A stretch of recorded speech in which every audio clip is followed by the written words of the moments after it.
সার্জিওগোর আসার পরে বিভিন্নজন বিভিন্ন কথা বলছে। অনেকে বলছে যে আপনার আমাদের পররাষ্ট্র যে মন্ত্রী আছে ওনার সাথে খুব উচ্চস্বরে কথা বলেছে। জানি না ওখানে কেউ টিভি ক্যামেরা নিয়ে দাঁড়িয়ে থেকে দেখেছে কিনা যে উচ্চস্বরে কথা বলেছে। তারেক জিয়ার সাথে নাকি খুব সংক্ষিপ্ত মিটিং হয়েছে, আবার কি কি অনেক কিছুই বলে। তো অনেক কিছু বললো, আসলে এই বিষয়গুলোর সত্যতা 100% যেমন বাহিরে আসে না। তবে অবশ্য হ্যাঁ, বাহিরের ওই যে ফিজিক্যাল অ্যাপারেন্স দেখে বোঝা যায় যে কিছু একটা ঘটেছে। যেমন আপনার আমাদের খলিল সাহেবকে যখন জিজ্ঞেস করলো সাংবাদিকরা যে আওয়ামী লীগ নিয়ে কথা হয়েছে কি না, ভারত নিয়ে কথা হয়েছে কি না, আমাদের এখানকার নিরাপত্তা নিয়ে কথা হয়েছে না, জিও পলিটিক্স, তো উনি সবগুলোতে বলছেন না না না। তো কোনো বিষয়ে যদি কথা না হয়ে থাকেন তাইলে আমার কথা হচ্ছে 2 ঘন্টা ধরে কি প্রেমালাপ হয়েছে ওখানে? একজন আরেকজনকে কি আমি তোমায় ভালোবাসি, আমি তোমায় বিয়ে করব, এরকম কিছু কথাবার্তা হয়েছে? বা ওই যে সাদা শকুনের মতো চুম্মাচাটি হয়েছে? যদি না হয় তাহলে 2 ঘন্টা ধরে কি কথা হয়েছে? একটু বাইরে আনা দরকার, একটু বাইরে বলা দরকার না? তো এই যখন ঘটনা, এর মধ্যে আজকে আবার দীনেশ ত্রিবেদীর সাথে দেখা করেছেন সার্জিও গোর। যেহেতু ওনারা আগে থেকেই একরকম, এটা বন্ধু বলতে আবার আমাদের মতো বন্ধু না যে গলায় হাত দিয়ে হাঁটলাম ও দোস্ত চলো চলো চলো, এরকম না। এই কূটনীতিক হিসাবে বা ইয়ে হিসাবে ওনাদের মধ্যে একটা ভালো সম্পর্ক আছে, বন্ধুত্বপূর্ণ সম্পর্ক আছে। যার কারণে দীনেশ ত্রিবেদী যখন বাংলাদেশে রাষ্ট্রদূত হলেন, মন্ত্রী মর্যাদা পেলেন, তখন সরাসরি টুইট করেছিলেন সার্জিও গোর। তার মানে হচ্ছে যে ওনাদের মধ্যে একটা সম্প্রীতির ভাব আছে বা বন্ধুত্ব ভাব আছে। সুতরাং উনি ওখানেও দেখা করলেন দীনেশ ত্রিবেদীর সাথে। যেহেতু দীনেশ ত্রিবেদী এই মুহূর্তে বাংলাদেশে আছে, এর কিন্তু দীনেশ ত্রিবেদী বাংলাদেশে আসার আগে সার্জিও গোরের সাথে আবার দিল্লিতে দেখা করেছেন একজন আরেকজনের সাথে। তখন ওখানে ছিলেন, ওখানে দেখা করেছেন। আর আজকে আবার সার্জিও গোর যখন বাংলাদেশে তখন দীনেশ ত্রিবেদীর সাথে দেখা করেছেন। এটা ঠিক আছে। এরপর হঠাৎ করে আপনার শুনতে পারলাম যে সন্ধ্যার পর পরই সম্ভবত দীনেশ ত্রিবেদী সন্ধ্যা বা বিকালে শনিবার দিন দীনেশ ত্রিবেদী সরাসরি দিল্লি উড়ে গেলেন। কেন গেলেন, কি হলেন সেটা যেমন জানি না। সন্ধ্যার পরে আবার পুলিশকে সর্বোচ্চ সতর্ক অবস্থায় করা হইল যে পুলিশ সর্বোচ্চ সতর্ক অবস্থায় থাকেন, আপনাদের গাড়িতে আক্রমণ হইতে পারে, আক্রমণ মধ্যে ইটপাটকেল মারা হইতে পারে, হয়তো গাড়িটায় দুই একটা ভেঙে চুরে জ্বলায় দেওয়া হইতে পারে, এইরকম। তো তটস্থ অবস্থায় এগুলো নিয়ে এক এক জায়গায় এক এক রকম বিচার বিশ্লেষণ করছেন। তবে আমার যতটুকু মনে হয় যে এই যে 15ই আগস্ট 5ই আগস্ট নিয়ে এরা মনে হয় ভয়ে আছেন যে এই আগস্ট মাসে আওয়ামী লীগ না জানি কি করে, আওয়ামী লীগ কোথায় কোথায় বাধা দেয়, কোথায় কোথায় আবার কাকে কাকে ধোলাই করে, এইটা নিয়ে সম্ভবত ওনারা খুব তটস্থ। যার কারণে হয়তো পুলিশকে সর্বোচ্চ সতর্ক অবস্থায় রাখা হয়েছে। আরও ভেতরে অন্য কিছু থাকতে পারে, সেটা তো আর এখনো জানা যায়নি, আমার মনে হয় আর কি এটা। তো চলেন এবার আসি সাবের হোসেন চৌধুরীর সাথে সার্জিও গোরের বৈঠকের বিষয়টা। প্রথম নিউজটা আমাদেরই একজন ইউটিউবার বোন, উনি বলেন যে আহ, উনি কারো নাম নেননি, তখন উনি বলেছিলেন যে আওয়ামী লীগের একজন নেতার সাথে দেখা হয়েছে, বৈঠক হয়েছে, এবং সেকেন্ডলি একজন মহিলা নেত্রীর সাথেও দেখা হওয়ার কথা ছিল, কিন্তু উনি নিরাপত্তার কারণে, মানে মহিলার নিরাপত্তার কারণে নাকি দেখা করেন নাই। তো আমার এই ছিল ওনার। এরপর আজকে তো শনিবার দিন তো সকাল থেকে শুরু হইলো কাউ কাউ কাউ কাউ কাউ সাবের হোসেন চৌধুরী, সাবের হোসেন চৌধুরী, সাবের হোসেন চৌধুরী। মহিলার নাম এখন কাউরে পায় না, কারণ মহিলা তো আছে 2জন, একজন হচ্ছে যে আইভি, একজন হচ্ছে শিরিন শারমিন চৌধুরী। এই 2জন ছাড়া হাই প্রোফাইল বাংলাদেশে এখন আর কেউ নেই। এত বড় হাই প্রোফাইল সারা বাংলাদেশ চিনে। সাবের হোসেন চৌধুরীকে সারা বাংলাদেশের সবাই চিনে, আমারে না চিন তারা আপনারা না চিন থাকে, সাবের হোসেন চৌধুরীকে সবাই জানে, সজ্জন ব্যক্তি হিসাবে, ভালো লোক হিসেবে সবাই জানে। শিরিন শারমিনকে স্পিকার হিসেবে জানে, আর সেলিনা হায়াত আইভি, ওনাকে তো সকলে মেয়র নারায়ণগঞ্জের, সেই হিসাবেও সবাই জানে, সবাই চিনে। সুতরাং এখন সাবের হোসেন চৌধুরীর নাম আসছে, কিন্তু এই 2 নামের মধ্যে মনে হয় কারোটা একক কেউ নাই, যার কারণে ওনার নাম আসে নাই।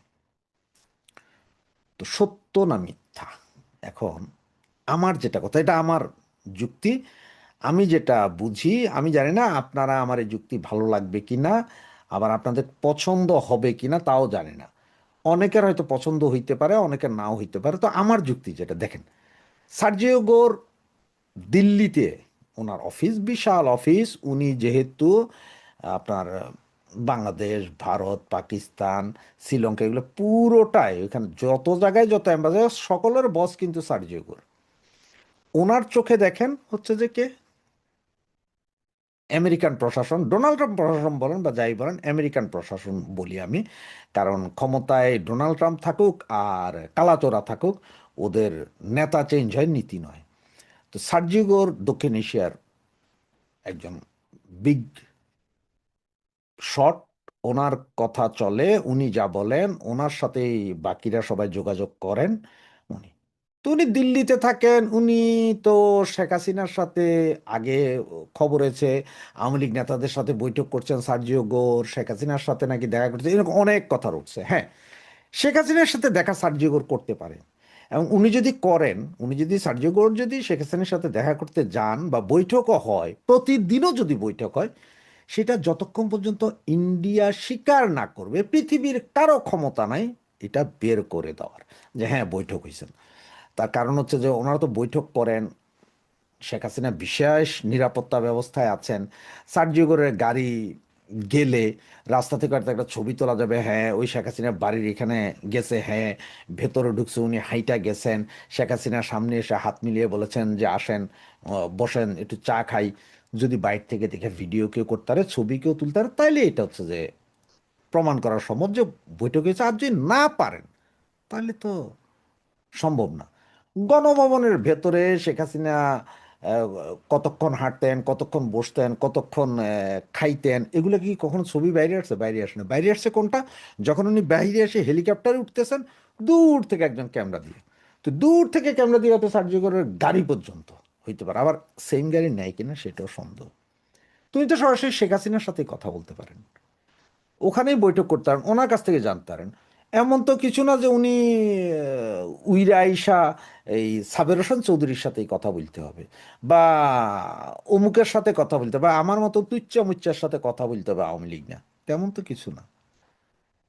আমার যুক্তি যেটা, যেখানে ওনার শেখ হাসিনার সাথে, আমাদের নেত্রীর সাথে কথা বলার অ্যাক্সেস আছে, যেখানে শেখ হাসিনার সাথে সরাসরি কথা বলতে পারেন, ফোনে কথা বলতে পারেন, আপনার ইয়ে দিয়ে কথা বলতে, অনলাইনে কথা বলতে, জুম মিটিং করে কথা বলতে পারেন, সেখানে সাবের হোসেন চৌধুরীর সাথে উনি আইসা, আমেরিকা থেকে উড়ে আইসা উনি সাবের হোসেন চৌধুরীর সাথে কথা বলবেন, গোপন জায়গায় কথা বলেছেন।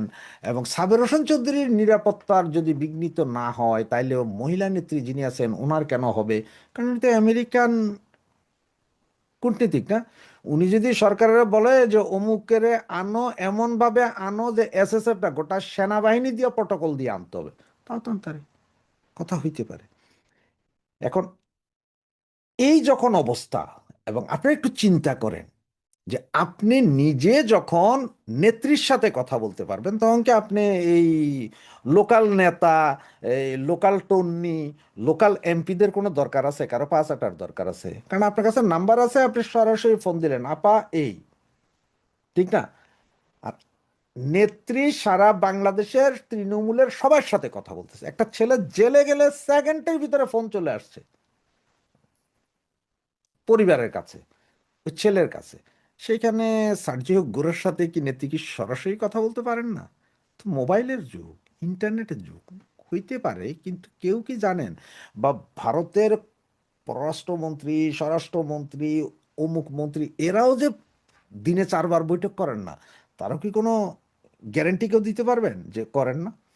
সুতরাং আমার প্রশ্নটা ওই জায়গায় যে হঠাৎ করে কেন, সার্জিও গোর কিন্তু বাংলাদেশে আসছে প্রথম, কিন্তু উনি তো দিল্লিতে, উনি তো continue Delhi America, Delhi America, অমুক অমুক এইভাবে ঘুরেন। উনি তো এমন না বলে জীবনে প্রথম বাংলাদেশ সফর আসছেন আর জীবনে কখনো আসবেন না, এবং উনি জীবনে প্রথম আমেরিকা থেকে বেরিয়েছেন। হ্যাঁ, বাংলাদেশ সফর প্রথম হইতে পারে, তবে আমেরিকা থেকে জীবনে প্রথম একবারই বেরিয়েছেন, দ্বিতীয়বার আর বাইরে যেতে পারবেন না। আমেরিকাতে গেলে উনি আবার আবু গারিব, তো এই কারাগারের ভিতরে ওনাকে বন্দি করা হবে। সুতরাং এই জন্য উনি আর চান্স পান নাই সাবের হোসেন চৌধুরীর সাথে কথা বলছেন। কি মনে হয় আপনাদের? কথার যুক্তি আছে? কথায় কি যুক্তি আছে? যে যিনি সরাসরি অ্যাক্সেস নেত্রীর সাথে আছে, উনার কি দরকার সাবের হোসেন চৌধুরী? নাকি এখানে আবার সেই খেলাটা চলছে, যেটা গত 2 বছর আগে, মানে ইলেকশনের আগে একবার খেলা চলছিল সাবের হোসেন চৌধুরীর সাথে অমুকের কথা, তমুকের কথা, অমুকে, হ্যাঁ, 3জন ইউরোপিয়ান রাষ্ট্রদূত দেখা করেছিলেন। এরপরে আরো অনেক কিছু, ধরেন ইউরোপিয়ান রাষ্ট্রদূত যারা বাংলাদেশে আছে, তারা ভারতে যায় নেত্রীর সাথে দেখা করতে পারবে না, তারা ভারতে যায় তাদের এম্বাসিতে যাইতে পারবে, অন্য কোনো এম্বাসিতে যাইতে পারবে না, এটা হচ্ছে অন্য জিনিস। সুতরাং তারা হয়তো সাবের হোসেন চৌধুরীর সাথে দেখা করেছেন, কথা হয়েছে, সেটা হচ্ছে ভিন্ন কথা, সেখানে অনেক। আর সার্জিও গোর, আচ্ছা ভাই, একটা কথা বলেন তো, এই সার্জিও গোর কার কার সাথে বৈঠক হয়েছে, কি কি কথা, সব তো টুইট করে দিছে। তো সাবের হোসেন চৌধুরীর সাথে কথা হয়েছে, এটাও তো উনি টুইট করতে পারতেন, নাকি উনিও এনসিপির ভয় পাইছেন যে এনসিপির এরা এসে আবার ওনারা মারবে কিনা, এটা ভয় পাইছেন? তো ভয় পাওয়ার মানুষ, এরা কি ভয় পাওয়ার মানুষ? এত খুল্লাম খুল্লা করে যা করে, খুল্লাম খুল্লা। আর এ যদি কথা বলতে চায়, তাহলে কি তারেক ভাই আটকাইতে পারবো যে এই কথা কেন না? এটা আমার দেশে বৈশা আরেক দেশের রাষ্ট্রদূতের সাথে যায় বৈঠক করে বলাইছে, এইখানেই তারেক ভাইয়া কিছু কইতে পারেন নাই। আর এখানে আরেকজনের সাথে কথা বলতে তো কোনো সমস্যা নেই। সুতরাং এখন আমার যেটা মনে হয়, এখানে মনে হয় আবার সে একই খেলা চলতেছে। যখনই দল একটু গুছাই আসতেছে, যখনই মনে হচ্ছে যে না, নেত্রী বলে দিয়েছেন যে আমি ডিসেম্বরের ভিতরে আসব, যখনই দলটা একটু গুছাই উঠতেছে, কিছুটা ঐক্যের কাছাকাছি আসতেছে, তখনই সম্ভবত আবারও সেই কুচুকরি মহল, তারা আইসা এখানে ভিতরে আবার একটা পেশ কি করতেছে, সাবের হোসেনের সাথে মনে হয় কথা হয়েছে, অমুকের সাথে, মানে আপনার আমার ভিতরে সন্দেহ ঢুকাই দিচ্ছে। এটা কি দল ভাঙার চেষ্টা, নাকি এটা দল গড়ার চেষ্টা, কি কারণ না কারণ, মানে আমরা এদিকে ব্যস্ত থাকি, ওই কুচুকরি মহল তাদের কাজ। কারণ হচ্ছে এই কথাগুলো, এগুলো ছড়াই আমাদের দল থেকে। আমাদের দলের যে ক্রিমিনালগুলো এখনো বাইচে আছে, যেসব ক্রিমিনালের কারণে আজকে এই দলের এই অবস্থা, যেসব ক্রিমিনালের কারণে আজকে আমার নেত্রীর এই অবস্থা, এই ক্রিমিনালগুলাই। এখন আমার মতামত এটা, আপনার মতামত কি? কমেন্টসে জানান। আপনার মতামত কি আপনি নিজের ফেসবুকে লিখুন, এবং আপনি জানান, আমিও জানতে চাই যে আপনাদের মতামত কি আমার সাথে মিলে কিনা। আর এই ভিডিওটা আপনারা শুধু আপনাদের কাছে নয়, বন্ধু বান্ধব, পাড়া প্রতিবেশী, আত্মীয় স্বজনের কাছেও পৌঁছান, তারাও যাতে তাদের মতামত দেয়। সকলের মতামত জানলে আমার জন্য সুবিধা হবে, যে আমার যুক্তি বা আমার চিন্তার সাথে আসলে বাংলাদেশের আমাদের ভাই বোনদের চিন্তা কতটুকু